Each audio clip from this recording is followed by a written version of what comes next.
Kolkata night রাইডার্সের IPL 2026-এ একজন wicket কিপারের দরকার ছিল, আর সেটা পূরণ হয়েছে ফিন এলন আর টিম শেফার্ডকে নিয়ে।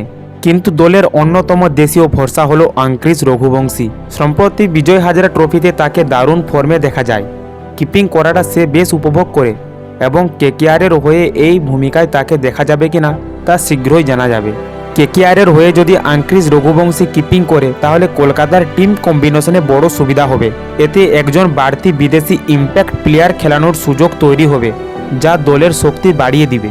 ফিন এলেন আর টিম শেফার্ডের পরিবর্তে আঙ্ক্রিস রঘুবংশীকে ব্যবহার করে নতুন রণকৌশল সাজাতে পারে কলকাতার ম্যানেজমেন্ট। এখন দেখার যে সুনীল নারিন আর বরুণ চক্রবর্তীর স্পিন কতটা সামলাতে পারে রঘুবংশী, কেননা একজন উইকেট কিপারের ক্ষেত্রে স্পিনটাই সবথেকে একটা কঠিন বিষয়, কারণ স্পিনে জলদি স্টাম্প করা এবং স্পিনের ক্যাচ ধরা এটা একটা কঠিন বিষয়। তোমাদের কি মনে হয় যে আইপিএল 2026-এ রঘুবংশীকে কিপিং করার সুযোগ দেওয়া উচিত, নাকি ফিন এলন বা টিম শেফার্ডই যথেষ্ট? তা তোমরা অবশ্যই জানাবে।